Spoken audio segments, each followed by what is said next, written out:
근데 이 사실을 좀 알리고 싶지 않지 않으셨어요? 근데 이걸 어차피 엄청 연구를 하셔가지고 찾은 거잖아요. 이게 주식 같은 경우도 남들이 많이 알아야지 사주죠. 오히려 그 부동산 같은 경우는 그 네. 물건이 별로 없어요. 주식은 뭐 지금 1조 달러가 넘었었죠. 네. 애플 같은 경우 보면 네. 그러면 뭐 아무리 개미들이 산다 하더라도 네. 얘네들은 거의 이제 태도 안 나는 거죠. 예. 그래서 많은 사람들이 안다 하더라도 뭐 별로 관계는 없습니다. 미국 주식은? 예. 그러니까 워낙 이제 시가총액 자체가 크고 그러니까. 네. 그리고 또 이게 공항을 잘 모르면 그때 돈이 거의 털리죠. 예. 네. 그래서 요번에도 보면 한국이 뭐 한 2200포인트 갔다가 지금 네. 1600을 깨고 내려갔잖아요. 지금 예. 1400이에요. 예. 그리고 이제 미국 같은 경우도 보면 9800까지 나스닥이 올라갔다가 네. 지금 한 30% 선이 깨졌거든요. 오늘도 네. 또 떨어질지도 모르는데 6800이 깨졌어요. 지금 선물 보면 계속 빠지고 있던데. 네. 네. 그러니까 그 공항을 그러니까 1등 주식만 알면 네. 이게 안 되는 거고 공항을 반드시 피해야 돼요. 아. 네. 공항을 반드시 피해야지 그런 것들을 할 수 있는데 요번에 제가 책 낸 시점이 네. 1월 정도였었거든요. 1월 한 말 정도였었는데 네.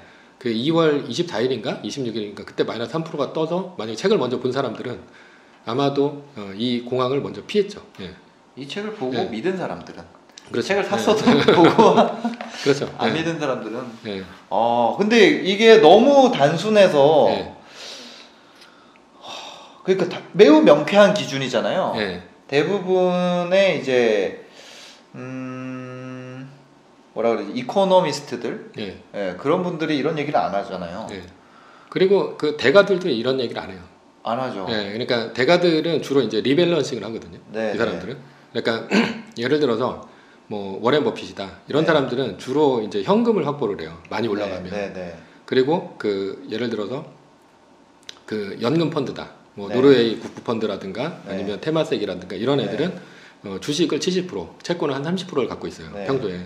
그러다가 이제 주가가 막 빠지기 시작하면 네. 그때는 채권에 이제 자기 수익률은 올라가고 주가 수익률 떨어지잖아요. 네, 네. 그러면 그 주식을 파는 게 아니라 네. 그때는 채권이 올라갔으니까 채권을 팔아요. 네. 그래가지고 주식 수익률을 계속 물타기를 해요. 그런 다음에 다시 주식이 올라오는 구간에는 네. 다시 주식을 팔아가지고 채권을 사요. 그래서 7대3을 유지를 하니까 네, 네. 그것도 이제 워렌 버핏도 비슷하거든요. 네. 그러니까 평소에는 뭐 채권을 많이 안 샀다 하더라도 이 사람은 이제 주식을 갖고 있다가 오르면 계속 팔아가지고 현금을 만들어요.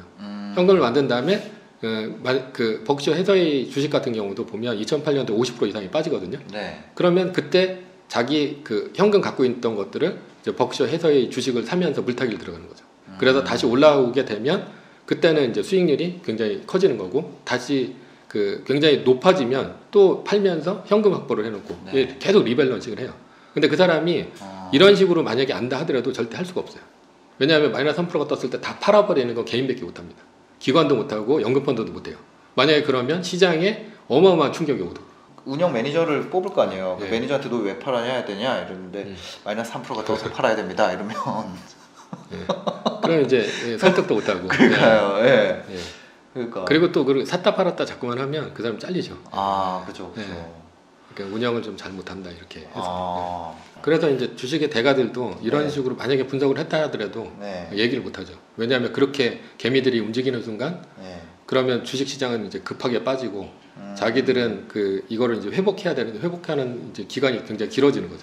다 기다리게 되니까. 네. 다 그냥 네. 계속 기다리게 되는구나. 네. 두 달. 그렇죠. 네. 2달 기다리고 그 다음 거래일에 바로 사신다는 거죠. 그렇죠. 네.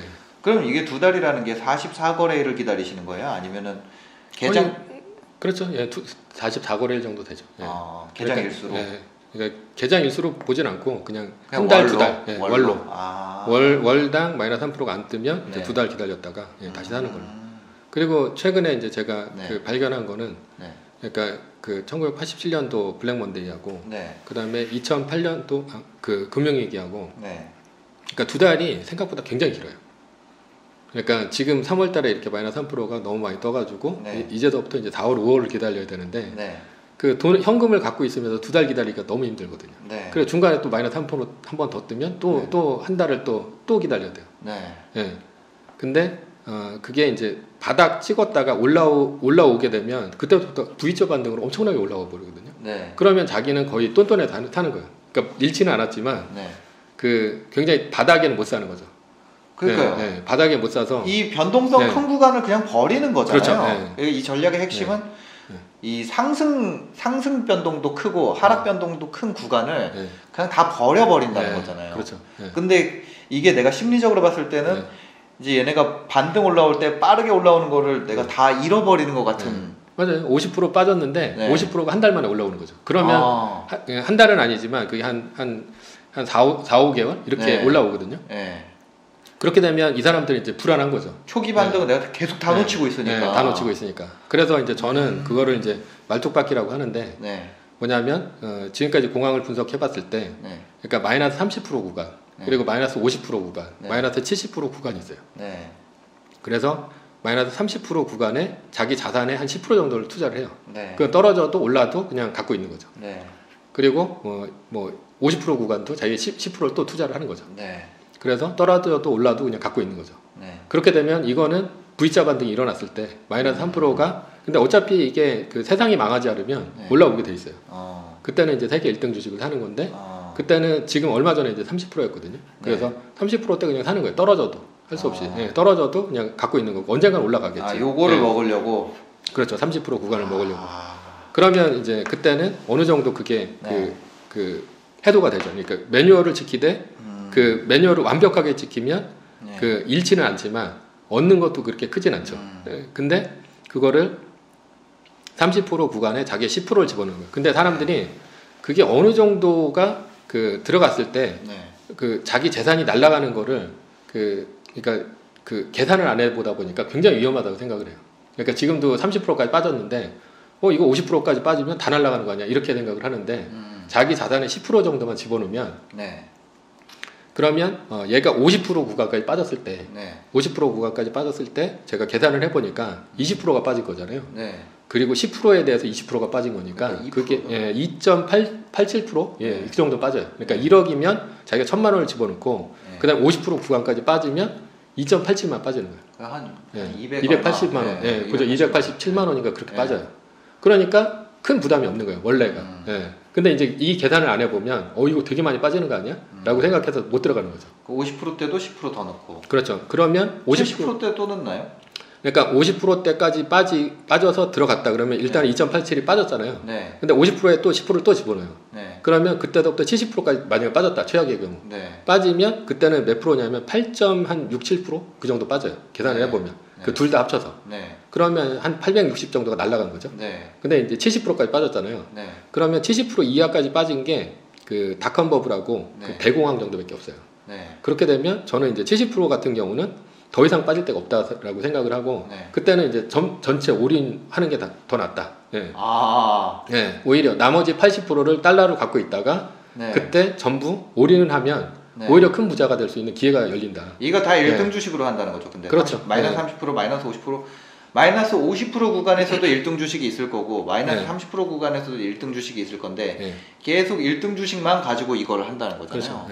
근데 이 1등 주식 가지고 마이너스 70%에 올인을 한다. 그럼 뭐 어차피 올라가니까 1등 주식은 망하진 않으니까. 1등 이때 선수 교체 일어나면 어떡해요? 그때는 이제 바꿔야죠. 팔고. 어차피 그렇다 하더라도 다른 애들도 어느 정도 수익률 마이너스는 있어요. 그럼 선수 교체 일어나면 그때 이제 1등 주식하고 2등 주식으로 갈아타는 거죠. 어차피 마이너스가 비슷하게 일어나기 때문에 아무래도 이제 지금은 아직 공황이 시작이 아니다. 그러니까 그 뭐 기업이 망한 것도 없고 그러니까 선제적으로 먼저 움직인 거죠. 연준에서. 그래서 양적 완화나 아니면 제로 금리까지 빨리 해버렸고. 이런 하이힐드가 튀니까 이제 연준에서 회사채를 매입을 해준다는 거잖아요. 그렇죠. 이걸 갭을 눌러주려고. 근데 이게 뭐 쉽지는 좀 않죠. 지금 사우디하고 또 이제 러시아하고 유가를 이제 그 낮추니까. 그러니까 유가를 낮추게 되면 그 유가 같은 경우도 그 한 30불 지금 이하로 떨어져가지고 23불 뭐 WTI 기준으로 해서 그렇게 많이 떨어졌는데 그런 애들도 그러니까 지금 셰일가스 업체들이 한 40불 이상 정도 나와줘야 되거든요. 근데 이제 그게 안 나오니까 그 뭐 러시아는 러시아대로 지금 미국에 좀 맺힌 게 많은 것 같아요. 그러니까 노드 스트림이라고 해가지고 유럽 쪽으로 이제 가스 파이프라인을 이제 뽑아서 그 유럽 쪽에다가 그 대기로 했는데 미국이 셰일가스 업체들이 원래가 이런 그 하이힐드 채권들이 많아서 그 굉장히 힘들었거든요. 그래서 50불에서 60불 사이를 계속해서 유지를 했어요. 그래서 이란도 제재하고 베네수엘도 제재하면서 네. 시장 점유율을 높이고 있었는데 네.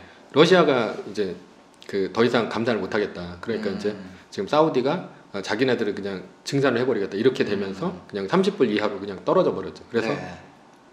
지금 전략 비축유라든가 이런 걸 갖고는 해결이 되는 상태가 아니고 특히나 이제 소비 그러니까 구간, 공급 구간, 소비 구간에서 둘 다 유가가 지금 줄어들고 있거든요. 네. 그러니까 중국이 그러니까 지금 중국이 그 석유 소비가 굉장히 많이 줄면서 네. 그 전 세계적으로 석유 소비가 많이 줄었잖아요. 네, 네, 네. 그러면서 그 어느 때보다 그 셰일가스 업체들이 되게 힘들어졌어요. 아. 네, 그러면서 이제 지금 딱 사우디하고 러시아가 그 구간을 딱 잡은 거죠. 네. 그러니까 힘든 데다가 자기네들은 아무리 그 증산을 한다 하더라도 20불 정도에서 싸운다 하더라도 셰일가스 업체들이 더 망할 확률이 높다.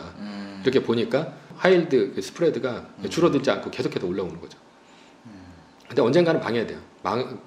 그래야지 좀 더 그 셰일가스 업체들도 아주 큰 데도 망하고 그래서 아주 큰 회사가 전부 인수를 해가지고 그러니까 손익분기점 자체를 굉장히 많이 낮춰야 되거든요. 그러기 전까지는 일단은 좀 파산이 많이 일어나야 된다. 여기가 이 셰일 업체들이 망하면은 유가도 엄청 튈 것 같은데. 트럼프가 뭐 한번 중동 전쟁 한번 일으킨다 뭐 이런 얘기도 있어요. 예, 그런 식으로 좀 하게 되면 강제적으로 뭐 유가 폭등이 일어날 수도 있으니까 네. 썰이긴 한데 뭐 그런 식으로 할 수도 있다라고 이제 볼 수도 있죠. 이라크 전쟁처럼. 예. 그러면 이제 유가 폭등이 일어나면 그때 그 유가에 대한 공급이 그러니까 가격이 줄어들면서 네. 이런 셰일가스 업체들이 힘든 게 어느 정도 풀리죠. 유가 자체가 올라줘야 되니까.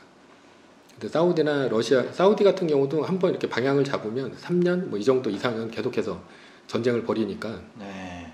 쉽지는 않을 거예요. 그래서 2016년도도 한번 사우디가 30불 이하로 한번 떨어뜨리면서 전쟁했었는데 네. 그때는 세계 경기가 좋았으니까 사우디가 아무리 증산을 한다 하더라도 수요가 받쳐주니까 괜찮은데 지금은 이제 중국도 힘들고 지금 거의 뭐 소비는 거의 안 되고 있고 네. 공급 사이드도 이제 중국 같은 경우가 그 공장을 많이 돌리면서 해야 되는데 요즘 미세먼지가 없잖아요. 네. 그게 미세먼지가 없는 게 공장을 안 돌려서 미세먼지가 없거든요. 그러니까 지금 수요하고 공급이 줄어든 상태에서 얘네들이 네. 그 미국의 셰일 업체들을 죽이려고 시작을 한 거죠. 그 전쟁을. 그러니까 쉽게 풀리는 문제는 아니죠. 그래서 네. 지금 그래서 뭐 그렇게 되면 그 중소 그 은행들 그런 은행들이 이제 파산이 일어나면서 네. 왜냐하면 그게 다 걸려 있으니까. 은행 파산이 어느 고리에서 일어나나요?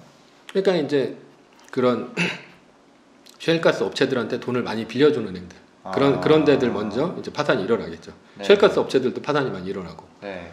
그리고 하이힐드는 지금 금리가 이렇게 금리 스프레드가 이렇게 벌어졌다는 거는 신용 경색이 이미 발생하고 있다는 거니까. 그렇죠. 아무도 돈 안 빌려줘. 네. 네. 그래서 지금은 이제 1일짜리 레포 금리는 엄청나게 푸는데 네. 그거는 이제 그 근본적인 해결책이 아니고 한 3년짜리 5년짜리 회사채를 사줘야 되는데 네. 그런 것들은 이제 의회에서 승인이 있어야 되니까 의회도 지금 오늘도 보면 뭐 2조 달러인가 이제 푼다고 했는데 네. 펠로시가 이제 거부했잖아요. 그러면서 오늘 마이너스가 3% 이상이 떴는데 선물이 네. 민주당이 허락을 안 할 가능성이 굉장히 크죠. 그렇게 아니 회사가 파산도 안 했는데 혈세를 그렇게 해주는 게 말이 되냐라는 거죠. 그러면 이게 좀 장기화되면서 그 회사 파산 이런 것들이 일어나고 그러면서 이제 더 크게 이제 뭐 한 50% 이상 빠져나갈 수 있죠. 그러니까 나스닥 자체가 더 빠질 수 있다. 그래서 지금 아직은 그래서 그냥 매뉴얼을 지키면서 2달 동안 마이너스 3%가 안 뜨고 기다리는 게 더 이제 그 자기 자산을 지키는 거예요. 그래서 뭐 연금 펀드나 이런 데도 수익률이 가장 좋은 사람은 아무것도 안 하는 사람이다. 수익률이 제로다. 그런 사람이 1등이다라는 얘기가 있어요. 그냥 현금 들고 있던 사람. 그러니까 지금도 보면 마이너스 3% 떴을 때 전부 팔고 TLT 갖고 있었던 사람들은 돈을 뽑았죠. 그러니까 2018년에 아까 얘기하셨듯이 막 하락이 나왔었잖아요. 네. 그때만 해도 금리 인상이 어떻게 이 금융위기 촉매제가 되지 않을까 다 그렇게 생각했었거든요. 네. 왜냐면 그때 금리 인상하기 시작하면서 이런 현상이 발생을 했으니까. 네.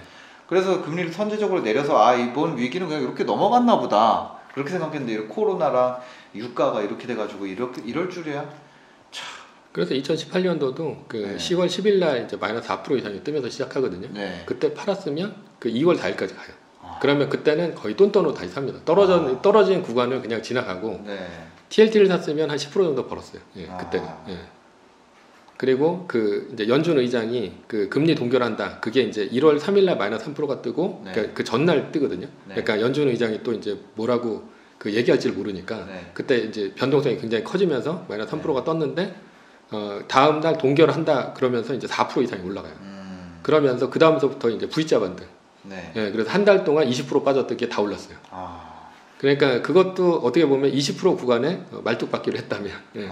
그러니까 내가 한 10% 정도만 집어넣었다면 그걸 좀 어느 정도 먹을 수는 있었죠. 예. 근데 뭐 그런 거는 그거 먹으려다가 물릴 수 있을 것 같아요. 그러니까 그게 얼마 안 된다라는 거죠. 제가 한 10% 정도만 들어가면 실제로 생각하는 것보다 적게 들어가요. 그냥 띵. 예.